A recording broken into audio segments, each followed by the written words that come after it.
agenciadepodcast.com.br.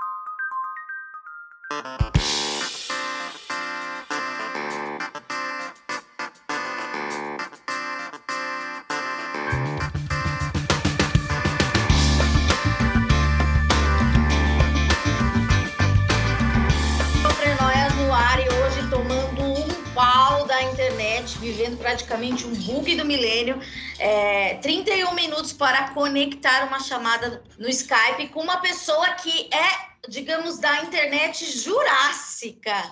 Ele que acho que a maioria das pessoas aqui não deve saber disso, porque a maioria é bem jovem e acho que o mundo já nasceu com o Twitter. Ele foi um dos primeiros tuiteiros desbravadores da internet. Sou certa ou errada, Gustavo Brown? Tá certíssima. A gente se chamava de subcelebridade da web. Eram outros tempos. Parece que faz muito tempo, né? A gente passou por algumas mudanças. Nossa, sério, mudou completamente. Eu vejo influencers e tiktokers e essa gente toda. Eu fico pensando, caraca, essas pessoas não sabem. Não sabe. Metade do que a gente passou nesse inferno. Dando RT manual, você que foi a Nair Belo. Você ainda é a Nair Belo no Twitter? Eu ainda sou a Nair Belo. Ela que nunca fui eu. Foi eu. Enfim, transtorno, né? E era daquela época que a gente escrevia tudo em caps. Eu não tinha. A minha arroba era bipolaridade. Veja só você. Depois eu tirei, eu achei, daí a gente era os famosos, né? Tinham subcelebridades da internet, que hoje já não recebem, são pessoas velhas. A gente é velha. A gente velha que não importa pra ninguém. Ninguém quer saber quem é a gente mais. Ninguém quer saber quem levou o Vitor Fazano da internet. Ninguém quer saber. ABSVF, gente. Eu acho que eu nunca soube quem era o Vitor Fazano. Eu acho que ele não queria muito aparecer, né? Mas eu também fiz o Fica Vai Ter Bolo na internet, que também hoje não faz mais a menor diferença. É verdade, esse meme Fica Vai Ter Bolo, meu Deus. Será que foi o primeiro meme? Eu acho que nem chamava meme na época, não, ou se chamava... Era viral. Gente, Fica Vai Ter Bolo. Nossa, a gente é antiga. Mas o que prova que a gente é antigo, que eu tô tentando aqui conectar nessa lan house, né, que agora a gente não faz mais o podcast, por enquanto, presencialmente, eu gosto que as pessoas falam, até chegar a vacina. Até chegar a vacina, não poderemos fazer o podcast presencialmente. Estamos aqui tomando um pau da internet, porque a gente não sabe usar nem o Skype, nem o TikTok. Você tá no TikTok? Eu comecei, fiz 2 vídeos, achei horrível, ridículo. Com aqueles de... Não, acho que foi conversando com aquele menino Mário. Eu acho que ele... Eu sigo ele. É importante ter gente como ele. Até porque daqui a 2 anos não vai ter mais sentido, né? Nada do que ele fez. E eu acho que vai ser importante a gente estar aqui para falar para ele, amigo, já começa a terapia. Porque tudo isso vai passar. Só quem não passa é Felipe Neto por uma razão desconhecida. A gente que usava CD do UOL para entrar na internet, a gente já teve rusga com todo mundo, basicamente. Sim, mas eu acho que a gente deve rever os nossos blocos, né? Eu sou bloqueado pela Sônia Abrão. Você quer que eu reveja? Por quê? Não sei, cara. O pior é que eu já entrevistei ela, eu já me vesti dela no programa, quando eu fazia programa na Mix TV. Ela gostava de mim, já fui no programa dela, e aí eu falei alguma coisa, algum tweet, tipo, piada. Ela não tava num dia bom. Aí mandou, tipo, bloque, nunca mais, chega desse garoto, cansei. Tá bom. Uma vez eu fui bloqueada pelo Silvio Luiz, mas daí eu falei, gente, mas eu não falei nada. Daí a pessoa que cuidava da conta dele falou, ele fez sem querer. Eu, tá bom, isso foi sem querer. A gente é tipo o Silvio Luiz agora, né? Não sabe usar o TikTok pra gente é como o Silvio Luiz. Se bem que o Silvio Luiz usa muito bem o Twitter. Não sei se ainda usa, mas usava. Gustavo, tudo isso... O que eu tô fazendo aqui, Amanda? Tudo isso pra falar da nossa falta de foco e dizer que eu não sabia, mas em algum momento a gente conversou por DM, porque a gente é do Twitter, né? Então a gente se comunica por lá. Você me falou que você tinha epilepsia. Exato. Epilepsia. Ou disritmia cerebral paroxística. Olha que chique. Quantos anos você tem? Cara, eu tenho 36 anos. A primeira epilepsia que eu lembro, a primeira convulsão que eu lembro de ter tido foi com 15 anos. Uhum. E segundo os meus pais, eu tive um quando eu era menor na escola, sei lá, com 4, 5, 6 anos, não sei. Que eu caí no chão e tive uma convulsão. E é isso. Esse é o começo que eu lembro. 15 anos. Você teve uma convulsão. Hoje você sabe... na escola. E todo mundo tinha uma pessoa na escola que convulsionava, né? Se você não tinha, você era o que convulsionava. É isso. Basicamente era eu. Eu era as pessoas que as pessoas gritavam, saíam correndo. E como é que era isso? Sei lá. Como é que... Cara, não era legal, não. Mas não sei. Acho que foi bem tranquilo, porque eu já estava no colegial, então eram, né, adolescentes, não eram crianças que se assustam mais facilmente, acho. Não foram tantos episódios assim na escola, naquela época. Então, não era uma coisa que causou traumas severos. O que aconteceu foi que eu nunca fiquei bêbado na vida, porque essa é a época que você começa a beber, né? Quando você tem os amiguinhos que falam, vamos beber ali no bar. Aí eu ia pro bar, a gente faltava aula para ir pro bar, e todo mundo ficava bebendo cerveja e eu ficava bebendo água. Mas por quê? Por indicação médica ou era uma nóia que você tinha?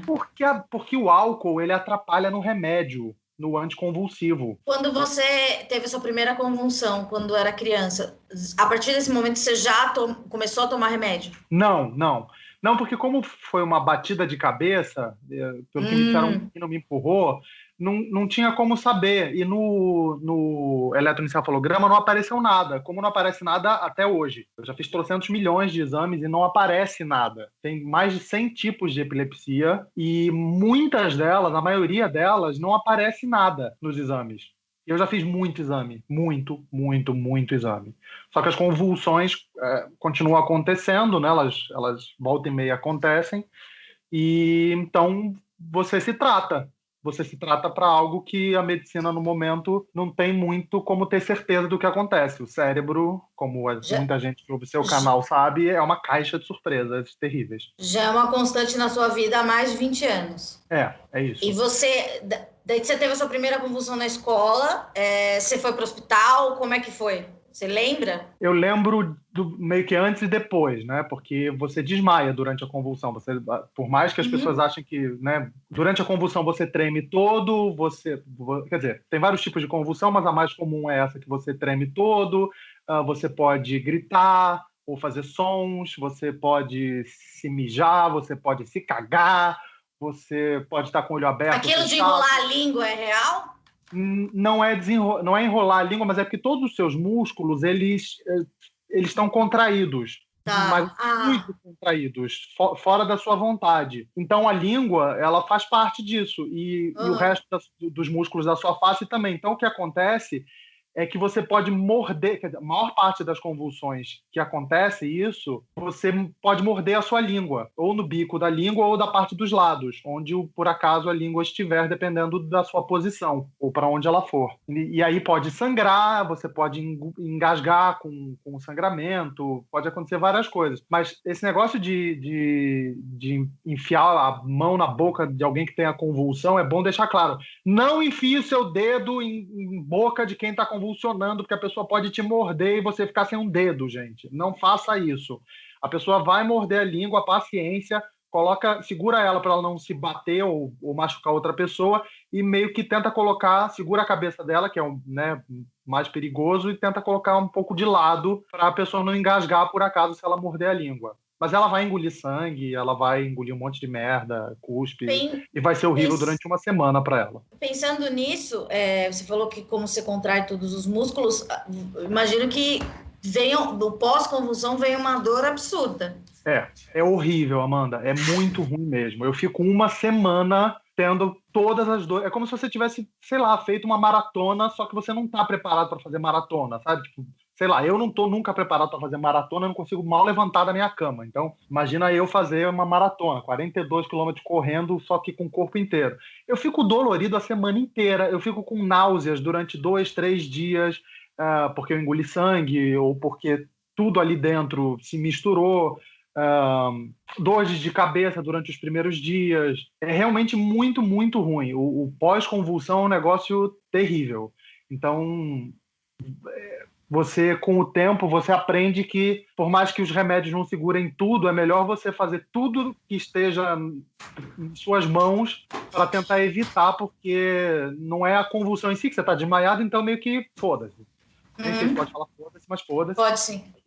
Mas o pós-convulsão é muito ruim. E também a expectativa de ter convulsão, né? Você sempre ficar um pouco ansioso de ter ou não convulsão é também muito ruim, é algo que você sempre carrega. Você, mais do que seus amigos de família, mas você tá sempre pensando nisso. Mas você sabe quando tem um pré-convulsão? Eu já ouvi falar, não sei se é verdade, que pessoas que estão prestes a convulsionar sentem um forte cheiro de laranja.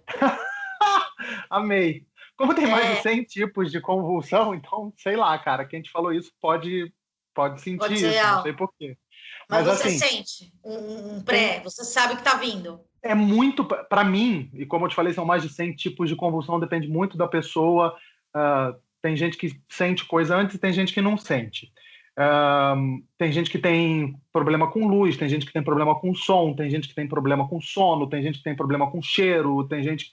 Enfim, são inúmeras possibilidades. Para mim, eu sinto uma espécie de aura. Então, aura, é muito estranho. Em você ou no outro? Na pessoa que está vendo ou em si? Nos meus pontos de sensibilidade, sabe? Os 5 sentidos. Então, os sons começam a ficar esquisitos, as luzes começam a ficar esquisitas, as minhas conversas começam a ficar mais enroladas. A pessoa que está falando comigo, normalmente, ela precisa estar muito treinada. Então, a gente que me conhece muito bem. Então, pessoas muito próximas, amigos, namorados, família, são pessoas que realmente estão muito próximas. Porque eu começo a, por exemplo, esquecer palavras. Eu tô conversando aqui com você e eu até consigo continuar a conversa, mas às vezes aí eu tenho uma pausazinha, demoro a lembrar do que eu estava falando. Então esse é um dos momentos em que eu falo, opa, não tô legal e daí alguma coisa pode acontecer. Senta? Eu aviso alguém que esteja próximo e tento... Aí eu falo para a pessoa, preciso ir embora, preciso ir para minha casa ficar deitado, porque deitado é a menor chance possível de eu me machucar. Então, é possível evitar uma convulsão assim? Então, aí é que tá o negócio. Em 90% das vezes em que eu sinto isso, não acontece nada. Então é mais parecido com uma ansiedade? Não, porque você pode chegar ao ponto de ter a convulsão, mas você não ter. Porque, como eu falei, você pode, por exemplo, tem gente que não chega a ter a convulsão na epilepsia, tem só ausência. Então ela fica 10 segundos meio fora, um pouco próximo do autismo, talvez. Ela tá ali, mas ela não tá muito ali. Então, isso pode acontecer. E isso é uma espécie de possibilidade na epilepsia também. Eu não tenho, mas eu já... Né, a gente estuda, a gente acaba lendo muita coisa sobre o assunto e essa ausência é muito comum. Então, essa espécie de aura que eu sinto, né, das luzes ficarem diferentes, dos toques, todos os meus sentidos ficam diferentes, isso realmente acontece e pode ser um efeito da epilepsia, pode ser uma pré-convulsão ou pode ser simplesmente uma encarnação minha, que você perguntou, né? Pode ser ansiedade? Pode, eu não vou negar nada, porque quando acontece eu não estou ligado a nenhuma máquina, não é eletro, então não dá para saber se foi alguma coisa de ansiedade ou de alguma outra questão psicológica. O que eu sei é que as minhas convulsões não são psicológicas ou psicossomáticas. Quer dizer, não Como tem assim? a ver... Convulsão psicológica? Então, é porque essa é uma pergunta muito comum que fazem para quem tem epilepsia, que é, mas você está muito estressado, por isso que você tem convulsões? Você está triste, você está em depressão, você está num estado XYZ, você está em mania, você está em... Enfim, será que pode estar atrelado a algum outro distúrbio? E comigo não. Eu, com o tempo, e essa é uma questão de você ter epilepsia há 21 anos ou mais, mas vai saber, é que você começa, e fazer terapia há 10 anos também, 11 esse ano, você começar a prestar atenção nos detalhes. E os detalhes me dizem que a maior parte das vezes em que eu tive convulsão foi por causa de sono. Falta de sono ou muito sono? Falta de sono. Falta de sono de péssima qualidade, não ter regra para dormir, não ter rotina. Então, esse tipo de coisa me atrapalha muito. Então, eu sei já que quando eu vou ter algum problema com sono, eu já me preparo com antecedência. Vou te dar um exemplo, tá?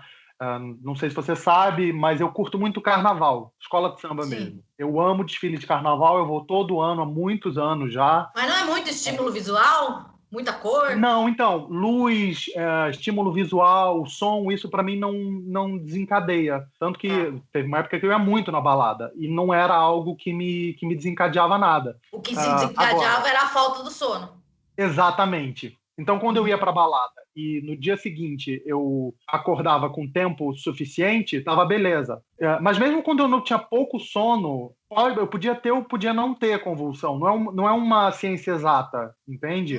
Como tudo no cérebro, você aprende a meio que entender como funciona, mas você não tem controle nenhum sobre aquilo. Mas você pode tentar chegar ao máximo de controle possível. Então, é meio que isso. Você vai para a balada, mas se você tem algum tipo de, como eu falei, né? Se você tem algum tipo de, opa, a luz começou a ficar diferente, vai para casa. Opa, eu sinto que o toque aqui já não tá igual, vai para casa. E quando você é mais novo, você quer ficar na balada até, sei lá, até você tá na pegação, até tocar sua música, até você... É que eu não uso drogas nem ficava louco de bebida, porque como foi uma coisa que eu nunca me acostumei, não é uma coisa que me faz falta. Então eu consigo ficar muito louco bebendo água. As pessoas acham até engraçado, porque eu sou uma das pessoas que mais dança, que mais se diverte com água que elas conhecem.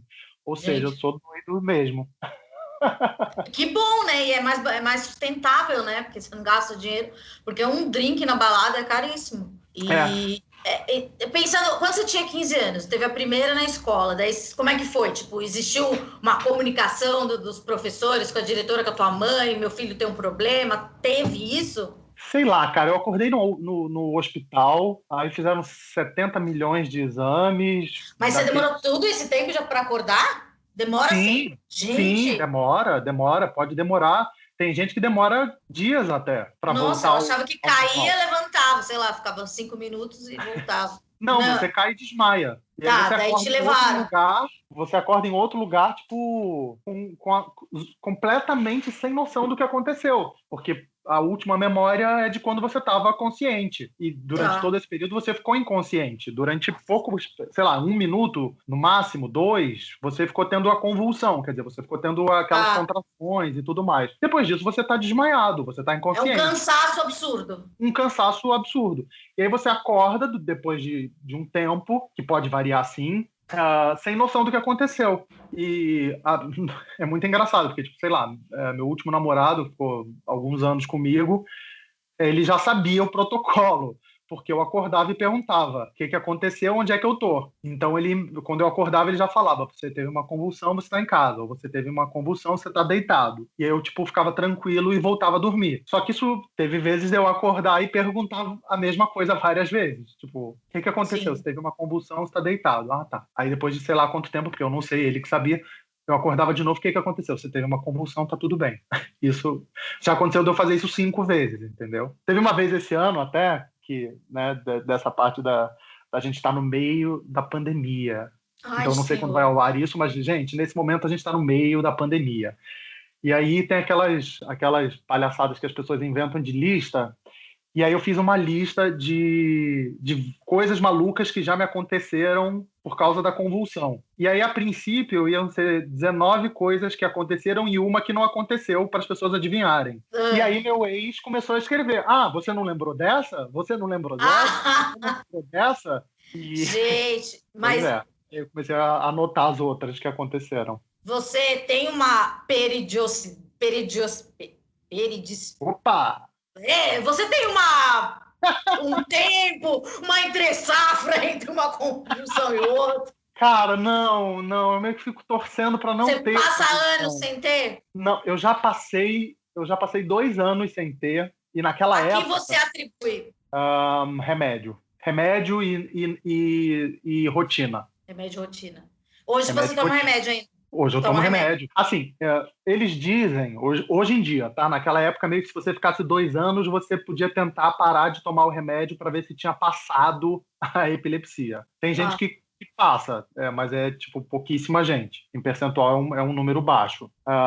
Hoje em dia eles falam que se você ficar 5 anos tomando remédio sem convulsão e mais 5 sem tomar remédio sem convulsão, meio que você pode se considerar, entre aspas, curado, o que não significa que você não possa ter mais uma, mas meio que deu uma estabilizada por enquanto e você não precisa tomar remédio. O problema é que os remédios são muito fortes, Amanda, muito. Então, eles podem dar problema no fígado, no rim, no próprio cérebro, agora eu que não vou lembrar. Como é o nome daquela merda meio perto do pescoço que pega os hormônios?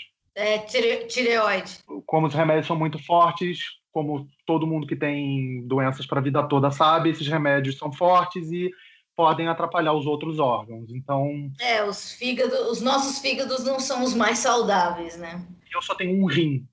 Então, legal, mas né?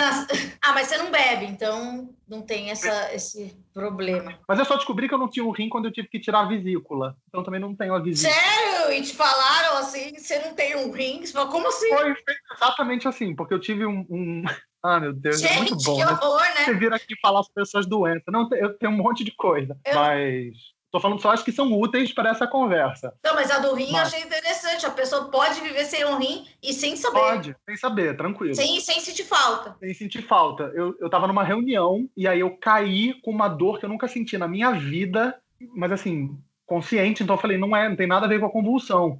E eu tava no meio de uma reunião e a pessoa que tava comigo numa reunião, desesperada, o que tá acontecendo? Eu falei, eu preciso ir pro hospital agora, tá doendo muito, eu não sei o que tá acontecendo, é aqui, eu meio que ficava apontando. Mas ao caminho do hospital meio que passou a dor. E aí eles procuraram, não acharam nada, e aí a minha médica falou, isso que você tá me falando é pedra na vesícula, não tem outra explicação possível. Então você vai fazer outro exame. Fui fazer outro exame, nada. Você vai fazer outro exame de novo, porque não tem outra explicação. Aí eu fui fazer outro exame, nada.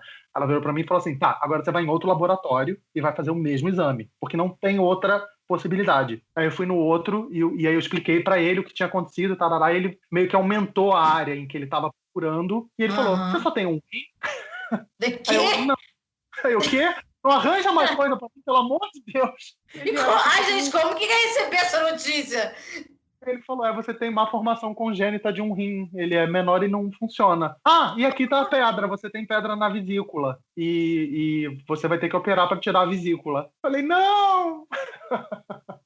Isso que você falou deu um insight que eu sempre falo pro meu psiquiatra que eu tenho uma noia de, sei lá, se eu sofrer um acidente, de repente eu preciso de anestesia, e o que pode acontecer com as interações medicamentosas dos remédios que eu já tomei. Geralmente ele fala que nada acontece, não é tão drástico assim. Pode acontecer alguma coisa? Você ficou com medo da anestesia por causa dos remédios? Porque a anestesia, digamos, é uma droga, né? E essa interação medicamentosa das coisas que você tomava, veio essa dúvida na sua cabeça ou eu acabei de plantá-la? Não, nem plantou, sua filha da... Bom, cara, não plantou porque, de novo, se você toma remédio desde muito pequeno, e eu considero 15 anos hoje em dia muito pequeno, você meio que está acostumado com aquilo. Então, qualquer coisa que você volte a tomar ou tenha que tomar, uma doença nova, quando eu tive depressão eu comecei a tomar antidepressivo, é meio que, ok, vamos lá, vamos mais uma. Porque você vai tomar isso para a vida, então eu não tenho problemas com o remédio. Então é mais um. E eu sei que aquilo é pro meu bem. Então eu não tenho esse medo de remédio que muita gente tem. Esse medo de, eu estou doente, eu sou doente, isso é um problema, esse fardo que hei de carregar para toda a minha vida. Terapia, gente. Terapia, porque você falou que faz não 10 vale anos. a pena. Mas mesmo assim, mesmo antes, o meu problema era mais de não ser igual aos outros, essa coisa de querer ser igual aos outros, do que qualquer outra coisa. Por exemplo, vou dar um exemplo, que você falou do que o remédio pode fazer. O que o anticonvulsivo faz? Ele tenta estabilizar o seu cérebro. Por quê? Essa disritmia cerebral significa que o seu cérebro ele vai num ritmo diferente da média. Digamos que ele faz dá uns choquinhos um pouco mais pesados, umas descargas elétricas mais pesadas. Ele é mais rápido.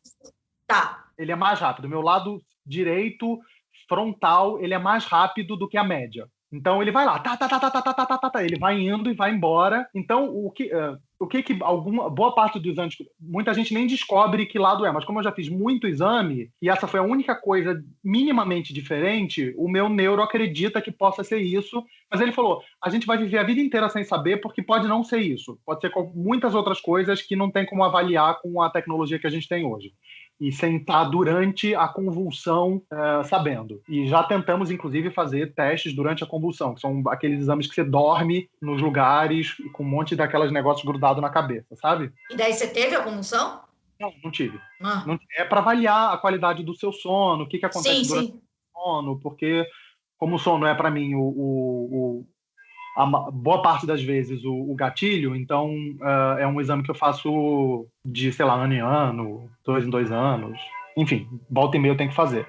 Mas voltando, uma coisa que, por exemplo, as pessoas falam, porque fazer exercício é maravilhoso, porque fazer exercício libera endorfina, libera, sei lá, o que mais que libera, Amanda? Você sabe essas coisas. Dopamina, ocitocina, é tudo muito hormônio. Todo mundo, o cérebro fica colorido. Colorido, você sai feliz. Depois de um tempo que seu corpo se acostuma, você sai muito feliz. Eu não saio muito feliz de academia nenhuma, de corrida, de natação. Eu não saio feliz, eu não saio triste, eu não saio nada. Eu saio igualzinho ao modo que eu entrei. Porque o objetivo do anticonvulsivante é deixar você estável. Então não tem esses picos hormonais no seu cérebro, ele meio que forma uma camada protetora do Senhor dos Anéis contra essas explosões súbitas, exatamente, essas descargas.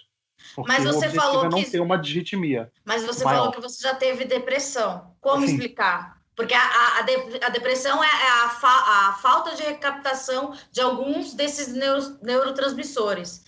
E como se os seus estão sempre muito ativos, como que alia a depressão à convulsão? Tem uma explicação? Então, é um pouco mais complicado e eu não sei se eu tenho aliás, eu não tenho as ferramentas médicas precisas para poder falar sobre isso. Eu posso falar sobre mim e um pouco do meu histórico. Então, quando eu era criança, eu era muito agitado. Naquela época, essa coisa de DDA, de hiperatividade, ninguém meio que dava muita bola. Essa criança é mais agitada e foda-se, né? E eu era muito agitado, eu era bom na escola, então meus pais não se preocupavam. Eu aprendi a ler muito rápido, eu pulei série na escola. Então, aqui em São Paulo vocês chamam de pré, no Rio é o CA, né, a classe de alfabetização na nossa época. Hoje nem tem mais, porque juntou e hoje em dia vai até, sei lá, nona, sei lá como é que é hoje em dia. Tô velha. Enfim, eu era muito agitado. Isso tem muito a ver, eu lendo, né, depois, a criança hiperativa tem mais chance de ter convulsão no futuro, porque pode ser uma maneira que o cérebro está meio que jogando essa energia fora, entendeu? Não jogando fora, mas utilizando ela de alguma maneira. Sim. Mas tanto que tem crianças que têm convulsão e quando chegam puberdade, pós-puberdade, elas param de ter. Convulsões são mais comuns em crianças e em idosos. Você vê nos países desenvolvidos que tem mais estudos sobre isso. Então você vê muito em idosos por várias razões, né? Porque eles já estão com podem ser tumores, podem ser AVCs, podem ter outras causas de epilepsia, e em crianças também por essas razões do cérebro se formando, lidando com diferentes estímulos, enfim, sei lá eu. Mas enfim, e aí só que quando eu cheguei, e eu nunca tive convulsão, então eu só tive convulsão na puberdade e a partir daí até hoje, até alguns meses atrás, porque esse ano eu ainda não tive. Então 2020, para mim, não pode ser considerado o pior dos anos nesse sentido. Certo. Eu não posso dizer que eu tenho depressão, ou que eu tinha depressão desde criança, ou quando eu era adolescente. Na adolescência, eu era um garoto comum, até onde uma criança gay e descobrindo sua orientação sexual pode ser. Muito sensível, sempre fui muito sensível desde garoto. Escrevia poesia, então toda a minha tristeza ia para a poesia. Nunca tive problema, sempre fui muito extrovertido, sempre tive muitos amigos.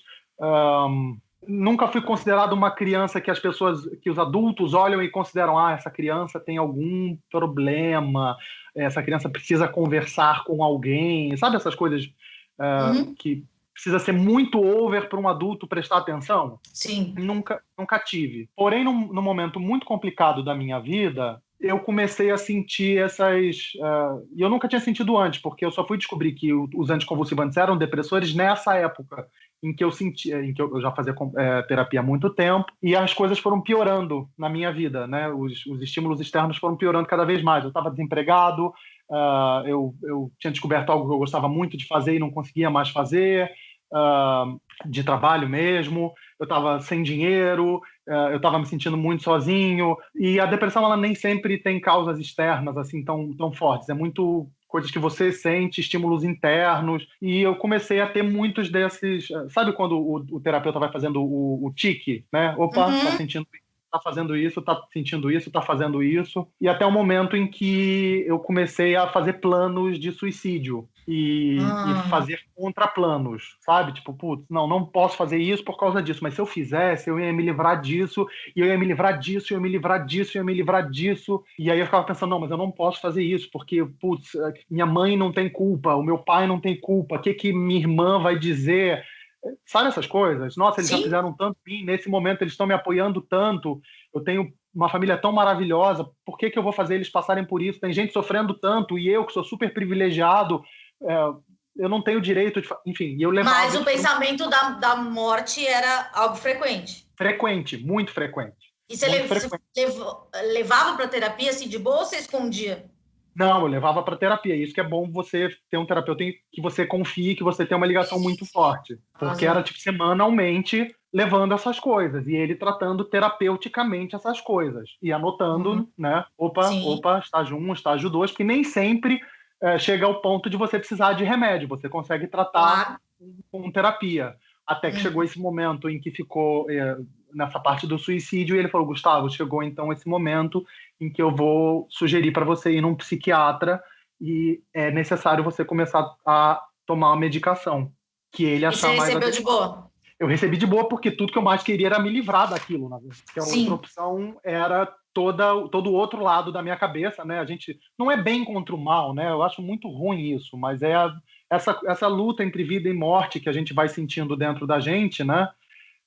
Essa pulsão de vida e morte, e como tinha um lado de vida que eu não que tinha me segurado todo esse tempo, era nele que eu queria me agarrar, né? Então, como eu falei, eu não tenho medo de remédio, eu não tenho medo de falar sobre essas coisas, e fui pro psiquiatra começar a tomar o remédio, e como você bem sabe, o remédio demora para agir, né? E demora. Muitas vezes ele aumenta um pouco a depressão no começo, né? E você tem que ter realmente muito apoio, uma rede forte e muita força de vontade, porque é primeiro você com você mesmo. Então, quanto maior o seu autoconhecimento, quanto maior a sua sabedoria nos momentos de pedir ajuda, porque você sabe quando você não consegue ir sozinho. E nesse momento, Amanda, foi bem complicado, porque eu vi... né? Eu falei, né? Eu sempre fui muito extrovertido, eu sempre tive muitos amigos, sempre teve muita gente ao meu lado. E nesse momento eu vi que não tinha tanta gente assim. Tem muita gente que não sabe lidar com depressão, com pessoas deprimidas, com pessoas depressivas. É muito difícil, você não tem energia para nada, você não quer levantar, eu tinha variações de humor muito frequentes, eu era constantemente agressivo, era sempre muito pesado. E o pior é que, fazendo terapia, eu sabia disso. Só que eu não conseguia segurar. E eu via que muitos dos meus amigos, eles tentavam muito ficar do meu lado e não colocavam isso para fora. Mas, como eu falei, eu sempre fui uma pessoa muito sensível. Eu conseguia enxergar. Eu fazia e, no momento seguinte, eu via, puta merda. Eu ataquei essa pessoa do nada. Para que eu fui fazer isso? Aí eu pedia desculpa. Muitas vezes eu não pedia desculpa, eu comecei a pedir desculpa muito tempo depois, mas, cara, você machuca muita gente sem querer. Quando você tem essa, sei lá... E às vezes você mesmo não se desculpa, né? Não, eu não me desculpo. Eu aprendi a tentar me desculpar em algumas vezes, mas muitas vezes eu também... vou voltar um pouquinho para dizer que eu sempre fui meio que o psicólogo dos meus amigos. Você já deve ter ouvido isso muitas vezes. Sim. As pessoas vinham para mim exatamente porque eu sempre fui uma pessoa muito de buscar essas respostas a meu respeito, e por que as pessoas agem do jeito que elas agem, por que as pessoas são ruins, por que a gente considera maldades e bondades, por que as pessoas agem de determinadas maneiras, os pais, os amigos, com quem a gente se cerca. Então, meio que todo mundo sempre me procurava, desde antes de eu fazer terapia. E eu acho que eu sempre ajudei muitos amigos, e eu acho que essa foi uma das coisas que me mantiveram eles por perto. Então, behavioristicamente, né, quando você fala em comportamental, né, em análise comportamental, talvez essa seja uma das coisas que... Por que eu fiz isso, né? Porque isso sempre manteve pessoas próximas de mim. Mas nesses momentos em que eu estava mais fora de mim, essa coisa que era boa em alguns momentos se tornou péssima, porque eu sabia exatamente quais eram as dores das pessoas. E era horrível. Era horrível.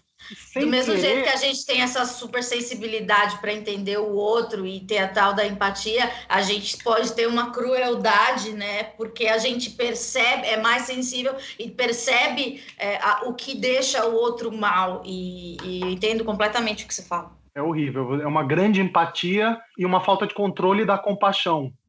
E isso é terapia também, para controlar isso. E eu tomei remédio durante 1 ano, o terapeuta achou que já tinha melhorado, mas as condições ao meu redor também melhoraram.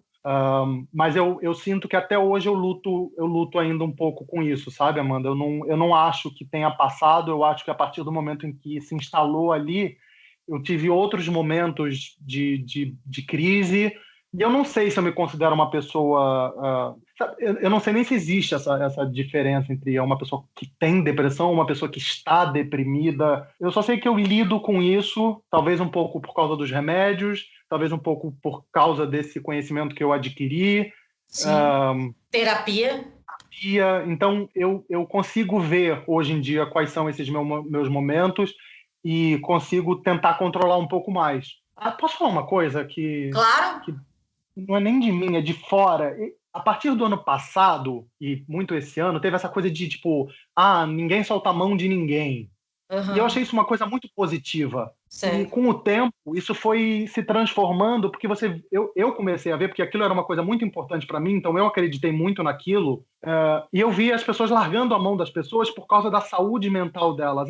Eu primeiro preciso cuidar da minha saúde mental. E, embora eu acredite nisso também, desse ano, né, do ano passado para cá, as condições que a gente vive no Twitter, né, e vendo o Brasil desmoronando, esses filhos da puta na política e economia e tudo junto, eu vi que as pessoas essa coisa de cuidar da saúde mental virou um egoísmo grande, virou uma coisa de eu não preciso nem explicar para a pessoa por que eu estou largando a mão dela. E isso é muito... É um jeito de... É uma autopreservação, mas é uma coisa meio mesquinha, entendo você. E isso me deixou muito triste, porque eu tive algumas pessoas que me deixaram desse jeito, sabe? Sim. Eu até entendo os meus defeitos e por que elas podem ter feito isso, porque, afinal de contas, 36 anos, meio que você vai entendendo que as pessoas fazem escolhas e traçam outros caminhos, e você tem grandes amigos e, depois de alguns anos, essas pessoas não são mais suas amigas, né? Você não tem mais os laços que você tinha com aquela pessoa.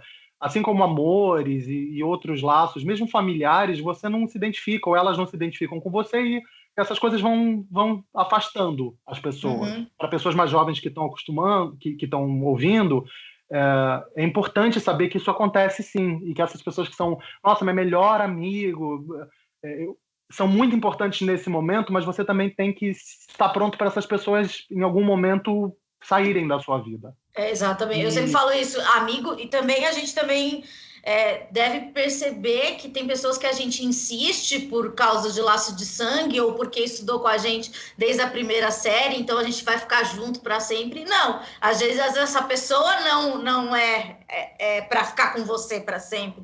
É uma seleção natural também, né? Sim, porque assim como elas podem te fazer mal, você pode fazer mal a elas também. Eu já falei aqui, acho que todo mundo já foi tóxico para alguém, né? Com certeza já fui muito tóxica para muita gente. E acho que é bom a gente reconhecer, porque todo mundo fala, se livre das pessoas tóxicas. Às vezes a gente é a pessoa tóxica. E assim, eu acho que nesse sentido, eu sempre fui muito transparente, eu gosto. Essa é uma característica para o bem e para o mal. Porque você é honesto em coisas que você precisa controlar, que é aquilo que a gente falou de crueldade, de às vezes ter muita empatia e saber onde machuca. Mas quando você está usando isso por uma responsabilidade afetiva, isso é muito positivo.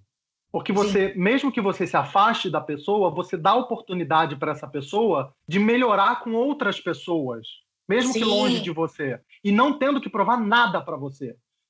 E deixar claro para a pessoa, eu preciso me afastar, eu acredito nisso em você, e você que seja uma pessoa melhor, mas longe de mim. Sim. E às vezes eu senti falta dessa mesma responsabilidade afetiva com outras pessoas, ou porque elas não têm essa consciência, ou porque elas também estão nesse momento um pouco mais cruel, ou porque elas estão sendo mesquinhas. É muito difícil você culpar pessoas nesse sentido quando a coisa não é muito grave, muito pesada e muito óbvia, sabe? Sim. Entendo. Então, tem relacionamentos abusivos que são muito claros e muito óbvios.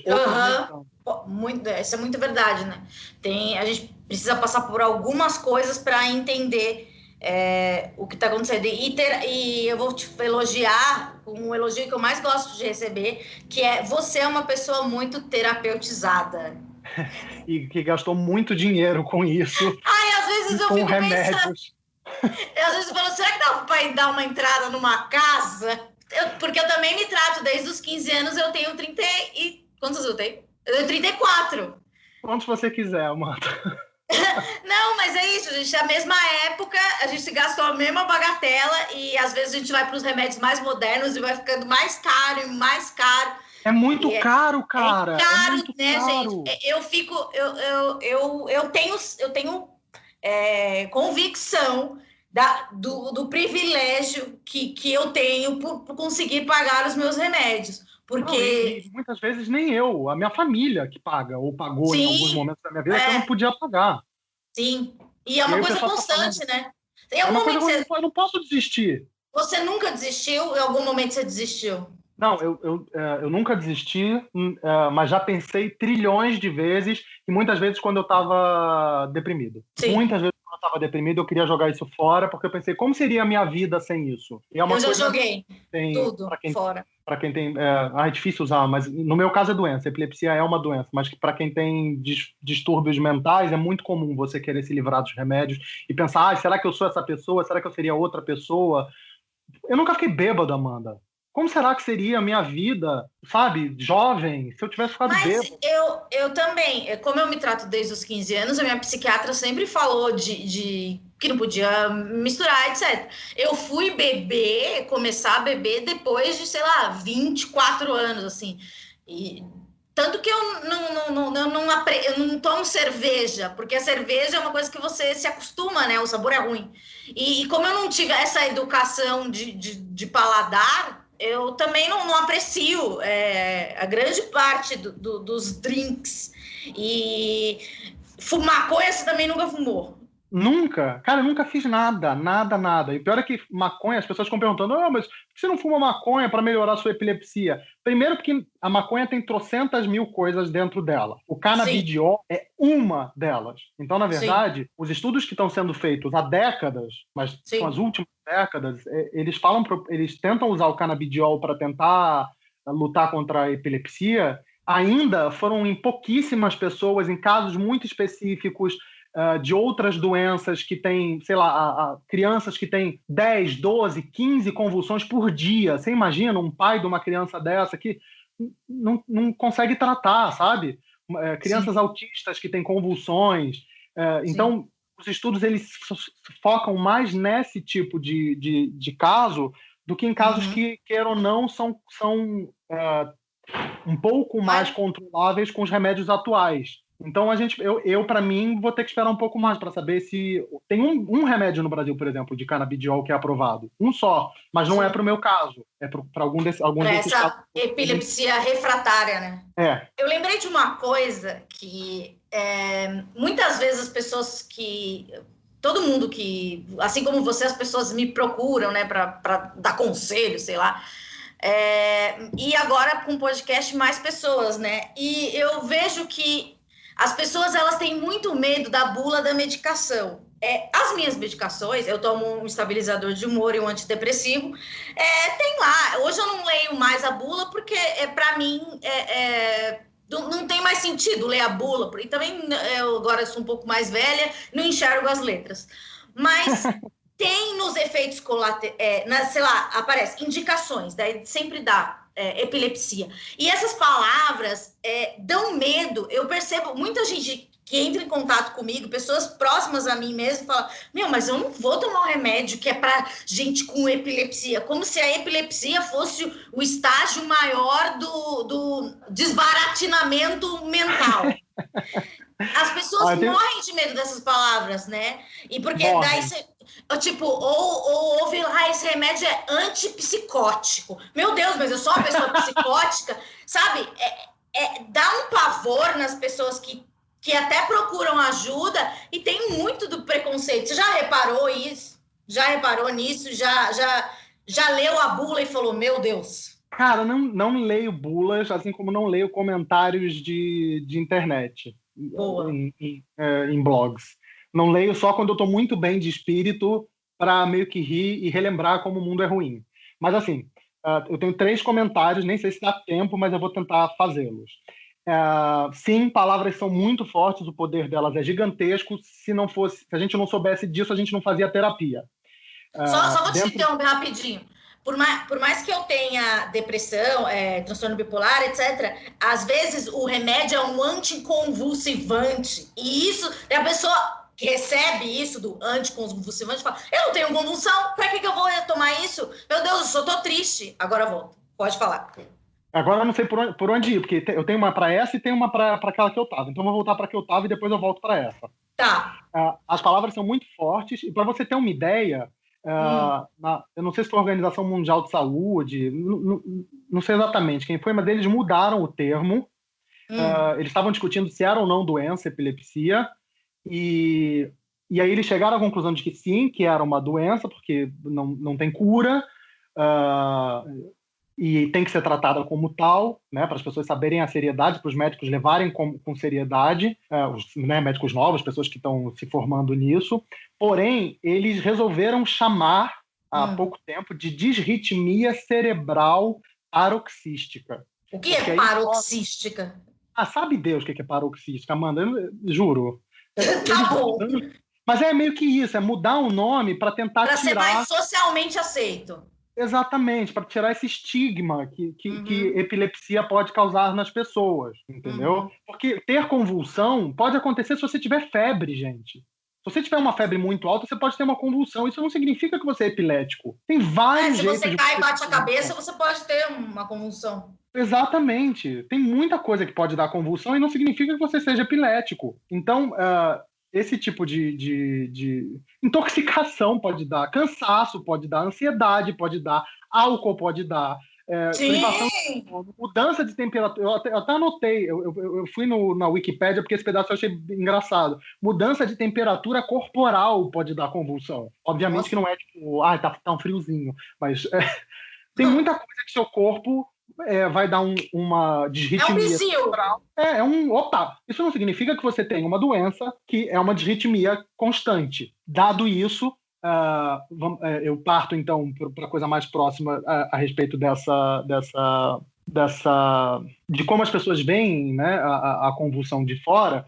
Eu, de novo, sou uma pessoa privilegiada, de classe média, bababi, bababá, então as pessoas nunca viram isso como outra coisa. Mas desde 3.000 anos antes de Cristo, quando os babilônios pela primeira vez falaram sobre convulsões, era um espírito maligno tomando conta do seu corpo. Sim, tá? Né? Tem esse viés. Então isso veio embora até o século XVII, quando o cara falou, vocês estão malucos, não é nada disso. E mesmo assim, hoje em dia ainda tem uma grande parte do mundo que ainda considera desse jeito. Na Tanzânia ainda é um espírito maligno, entendeu? Então, tem muita gente que em determinados lugares, determinadas religiões, acreditam que isso possa ser para o bem ou para o mal, um espírito da lua que veio tomar conta do seu corpo durante aqueles minutos para fazer uma limpeza ou para lutar contra o demônio, ou era o demônio, enfim... Tem todas as coisas malucas que você pode imaginar, malucas né, se você pensar na linha ocidental racionalista da coisa, Porque, né, vai saber, vai que realmente eu tenho um demônio dentro de mim. Eu não tenho como provar que não, então não há exames. Vamos deixar como está. Mas não acredito, tá tudo bem, não tenho, se eu tenho um demônio, você também tem, todo mundo tem, e temos o demônio e temos os anjos e vamos seguindo em frente, né? Já que tá aí. E a terceira coisa, que foi aquilo que você falou, da bula do remédio, eu vou dar uma dica para as pessoas. Gente, Rivotril é anticonvulsivo, tá? Você destruiu 70% da minha audiência agora. Perdão. Não, mas é verdade. Rivotril é um anticonvulsivante. Eu tomo 2 miligramas todos os dias para me ajudar a dormir e não adianta nada. Eu tenho problema de insônia porque eu tenho um problema com sono e eu tomo 2 miligramas de Rivotril para dormir porque ele supostamente me ajudaria a dormir e também seria um anticonvulsivante. Então ele fortaleceria esse coquetel de remédios anticonvulsivantes que eu tomo. Então, antes de sair da rádio, eu estava com suspeita de fibromialgia, porque o meu corpo inteiro doía e tal. Só que, na verdade, não. Era porque eu estava sofrendo lá e o meu corpo falava dessa forma. Depois que eu saí, sei lá... É psicossomático, então. É psicossomático. Eu tenho uma dor atrás da coxa que ela é relacionada ao medo. E como eu sou muito fóbica, ela irradia a partir da coxa. Só que como eu tomo remédio todo dia, ela não se espalha mais pelo corpo. Ela fica lá, se eu tenho algum susto, algum medo, só minha coxa que endurece, assim. Mas isso.